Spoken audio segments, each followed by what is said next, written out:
Le lendemain de l'anniversaire de Lamine Yamal, la presse sportive et people de ce pays continuent d'attaquer et de s'en prendre à la star du Football Club Barcelone. Like et abonne-toi, je te propose une vidéo incroyable pour dévoiler tous les mensonges lancés contre la jeune perle du Barça. Je t'attends à la fin de la vidéo avec une grosse révélation. Allons-y. Et voici ce qu'ils ont dit sur la chaîne COPE. Et à Barcelone, la nouvelle des dernières heures est en train de se préparer. Même depuis quelques jours, car samedi c'était la fête d'anniversaire de Lamine Yamal, un jour avant qu'il ne devienne majeur, qu'il ait 18 ans. Eh bien, une grande fête, avec beaucoup de monde dans un endroit très spécial et entouré de polémiques. Parce que même le gouvernement espagnol s'est mêlé aujourd'hui de ce qui s'est passé lors de cette fête d'anniversaire. Est-ce que Victor Navarro est à Barcelone? Bonjour Victor, Comment ça va, Louis? Très bien. Plus précisément, pourquoi le gouvernement s'est-il mêlé de cette fête? Ils ont dénoncé ADE pour avoir utilisé des personnes atteintes de nanisme à des fins créatives lors d'une fête où elles étaient humiliées. Hier, vers 16 heures, l'association a annoncé qu'elle poursuivrait la Minya en justice. C'est mal d'embaucher des personnes atteintes de nanisme et le gouvernement a décidé d'intervenir. Et aujourd'hui, un témoignage de l'un d'eux. Ils étaient 4 embauchés par la Minya du jour, l'un des 4 qui était à cette fête. Ils s'opposent à tout ce que disent l'association et le gouvernement, affirmant agir ainsi depuis longtemps sans contrainte. C'est un travail, une façon de vivre. Ils savaient ce qu'ils faisaient et n'ont pas été humiliés. C'est incroyable, vous avez entendu? Le camarade Victor Navarro de la chaîne COPE jure que l'un des participants à cette fête a déjà parlé. L'une de ces personnes atteintes de nanisme, qui ont simplement fait leur travail, et qui a dit qu'il ne s'est pas senti discriminé, ni que cela ait été nuisible, n'est-ce pas? Pour lui, enfin, eh bien Victor le raconte. Attention, car à partir d'ici, même s'il y a eu une personne soi-disant concernée qui a travaillé à la fête, à partir de là, il commence à dire des absurdités, des choses sans aucun sens. Si tu écoutes cette personne qui affirme qu'il n'y a pas de problème, pourquoi créer une polémique? Où est le débat? Regarde ce qu'ils disent sur la COPE. Controversé car il concerne surtout les personnes atteintes de nanisme ou similaires. Certaines personnes vivent de façon à se sentir humiliées et stigmatisées par de tels comportements. Mais cependant, il y a d'autres personnes qui vivent de façon plus détendue, plus tranquille, qui en vivent, qui gagnent leur vie grâce à cela. Voilà. En fait, c'est la plainte de l'association elle-même qu'ils ont faite. C'est comme ça, c'est pareil.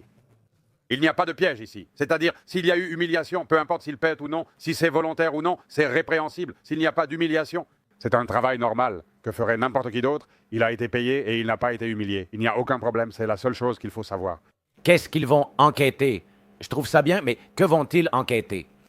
C'est la seule chose qu'il faut savoir et Je trouve ça bien qu'on enquête, et je trouve ça bien qu'on enquête, c'est-à-dire, je comprends que chacun a ses susceptibilités.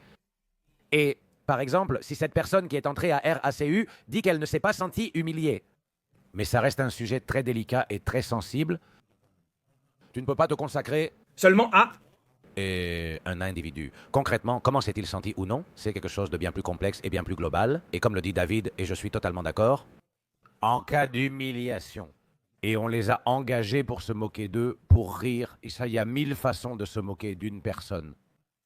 Je pense que c'est absolument inadmissible, simplement s'ils ont été engagés pour être dans un service normal et naturel. Eh bien non.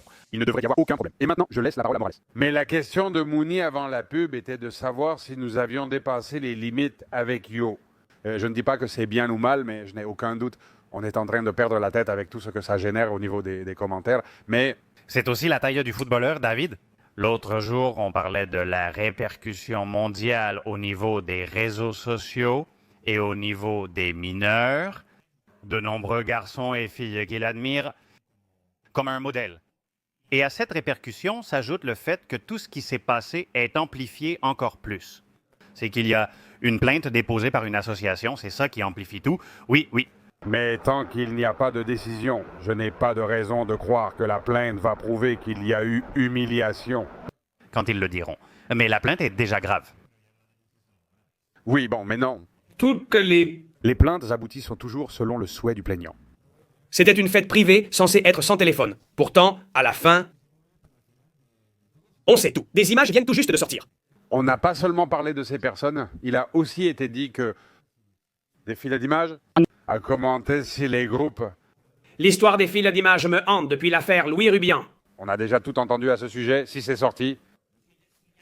Une personne, regarde, la personne est déjà sortie. La voilà, regarde, Antena 3 en Espagne, la voilà. En fait, cette personne a déjà parlé dans différents médias et a raconté ce qu'elle a vécu là-bas. Monsieur Peck, artiste atteint d'achondroplasie, défend maladroitement la ninja après la plainte liée à l'anniversaire polémique du footballeur. Quelle polémique, quelle chasse, quelle campagne contre la ninja mal, il l'a dit. Je ne me sens pas discriminé, vraiment cet homme, je ne vais pas mettre la vidéo à cause du droit d'auteur. Mais l'homme a dit ce qui suit, il a dit, regarde, c'est là, il dit. Ça m'énerve beaucoup que ces associations, qui sont censées veiller à ce que tout se passe bien, dit-il, soient contre nous. Je travaille dans le monde du spectacle depuis 25 ans, c'est ma profession. Ici, personne ne m'oblige, personne ne me met un couteau sous la gorge. Il agit ainsi par envie et parce que c'est son travail. Je ne comprends donc pas la polémique contre Min Yamal. Incroyable, regardez, ce sont des médias qui sont des agents de la presse people. Magazine Hola en Espagne. Vidéo polémique après la fête de Min Yamal suscitant des critiques. Chaos. Franchement, il cherche la polémique pour rien. Je trouve ça surréaliste et déplacé. Regarde Antena 3. Il porte plainte contre Min Yamal pour avoir embauché des personnes de petite taille à son anniversaire.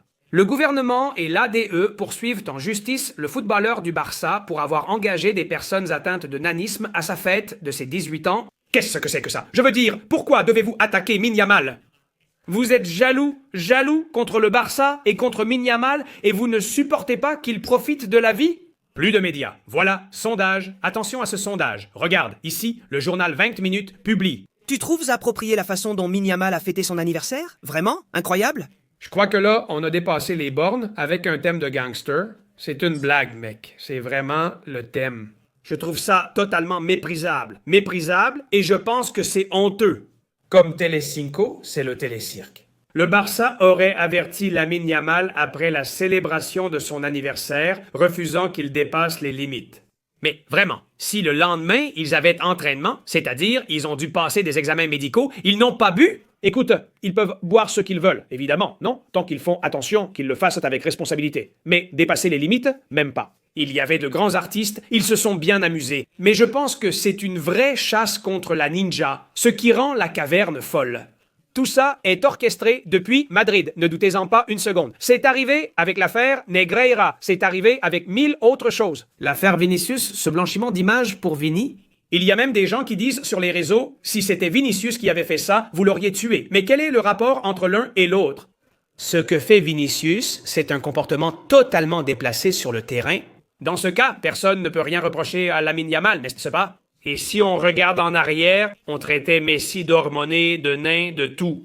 Insulte homophobe contre Léo Messi au Bernabéu liées à son attachement à Guardiola. Autrement dit, de nombreuses atrocités entendues. Au Bernabéu, les supporters du Real Madrid ont insulté Lamine Yamal au corner. Où est la sanction? C'est impressionnant à quel point vous avez de la haine et de l'envie envers le Barça et envers Lamine. Ça vous dépasse? Et moi, d'ici je demande du respect, je demande du respect, je demande de l'éthique, je demande de l'éducation, je demande des valeurs. Contre un gars qui est et qui représente l'équipe nationale espagnole, un gars qui est espagnol, d'origine évidemment marocaine, mais qui représente l'équipe nationale espagnole.